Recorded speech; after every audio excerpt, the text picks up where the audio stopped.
I'm embarrassed to admit this. I'd never gone back. I'd never read the original Republican platforms. We all refer to Lincoln.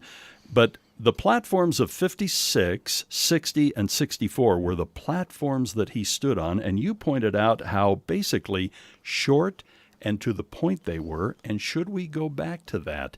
An op-ed has appeared today in the Washington Examiner. That's correct. Tell us a little bit about this op-ed and what motivated it. You know, it all started with some conversations when I was Senator Lee's chief of staff with Dr. Larry Arnn at Hillsdale College. Great historian, just an extraordinary individual. And this is the wonky confession of the day. We used to talk about this over dinner. Yeah, that's the kind of dinner these guys had. And it's the kind of lunch you and I have. That's right. Yeah. That's right. And so we started going through and saying, you know, everyone was talking about the party of Lincoln, the party of Lincoln. And it's like, well, what did Lincoln run on? What was it? And, you know, we look at the current party platform. It's 33,000 words. It's almost 7 times longer than the Constitution. And for the most part, it's a laundry list of special interests, pieces, a lot of purity tests that people try to use to primary people.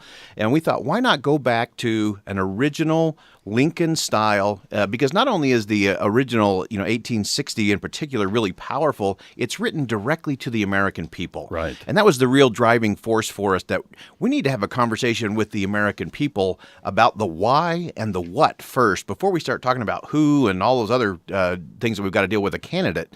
We need to talk about what the principles are first. Mention, too, President Arnn's tie through Hillsdale College to these original documents. Yeah, so it's very interesting. 2 of his predecessors were actually on the drafting committees for those original platforms for the Republican Party. So it's very interesting, full circle of history that we've been going through. It's interesting, too, in your list of credentials, I didn't mention that you're going to be not only back at the convention, you're going to be working on the platform. That's right. Yeah, the platform committee will actually start. I get to fly into Cleveland on the 10th of July, a whole week early.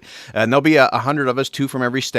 That will be part of that. Senator Barrasso from Wyoming is the chair of that committee. We've actually talked to him about this short form platform, and he's quite excited about it. Thinks there's some real possibilities there to really change the dialogue, to really get back to, on principle, what are we really about, not just as Republicans, but as Americans. And so my hope is that with the other members who are on the platform committee, that we can have a serious conversation. And then my real hope, Doug, is that we start to take this to the kitchen table, cross the back fence, to high school gymnasiums around the country, because I firmly believe that if we don't find ourselves as a nation through this awful, painful process we're in right now, we're never going to find a leader to take us anywhere that really matters. I love that spirit of this, and we actually stole your words for a promo this morning.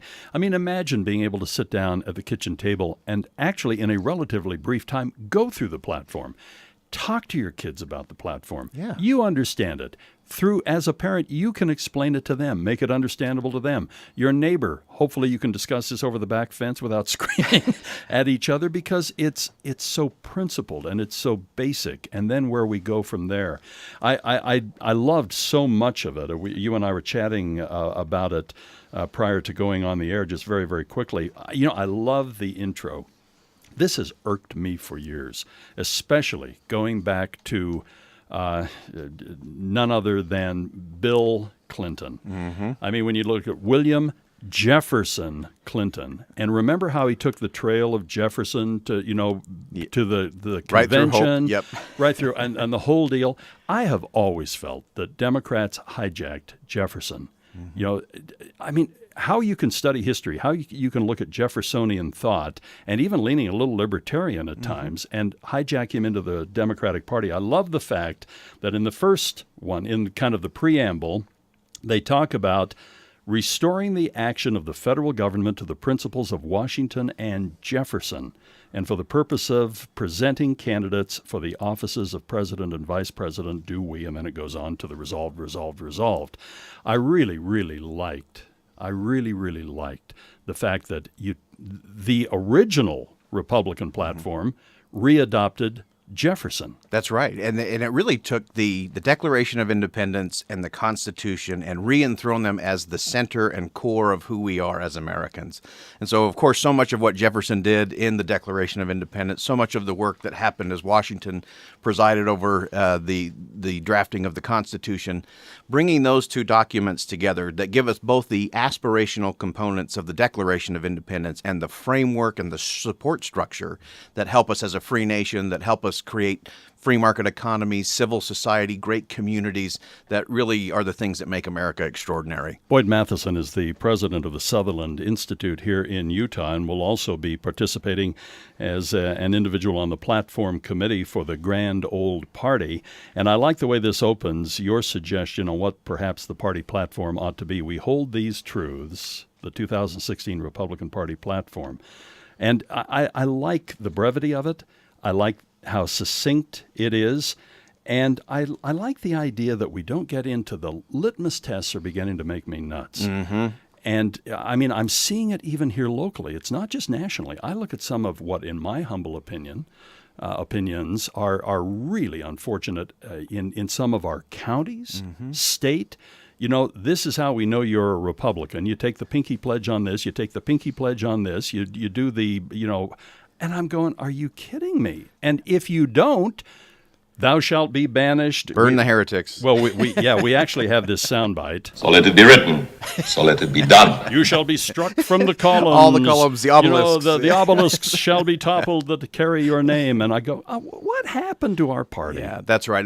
And people are tired of that across the board. It's not just on the Republican side, the Democrats as well. They're tired of superdelegates and elites creating these purity tests and these checklists that keep us a very safe distance away from having meaningful dialogue and conversation. And that's the one thing, Doug, that we continue to see around the country. The American people are starving for a straightforward, very simple dialogue about who we are as a nation, who we are as a people, and more importantly, what we want to become. Now, that's never going to come up in a Frank Luntz focus group. Right. It's never going to come up in a Dan Jones poll. But when you talk to the American people, directly to the American people, and you start talking about these kinds of principles, it rings true. It still rings true. And this is what they do want to talk about at the kitchen table. This is what they can have a friendly, civil, elevated conversation with a neighbor or a colleague about. And we think it's time to re-enthrone that, and the time to do that is right now. I like part 6 of this. I'll use Article 6. That sounds so cool. Sounds more formal. Yeah, very. The federal government regulates virtually every aspect of our daily lives, giving rise to a class of experts and political elites that govern in ways that are increasingly undemocratic and anti-republic and undermine constitutional self-governance.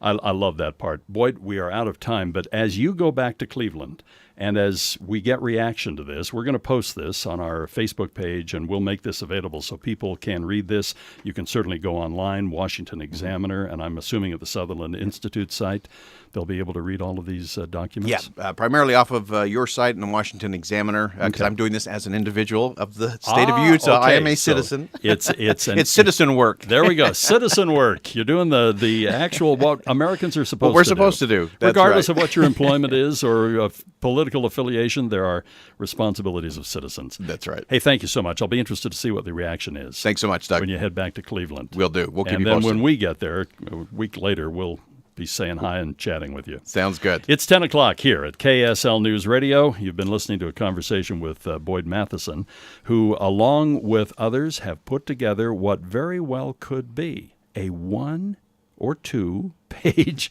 platform for the Republican Party.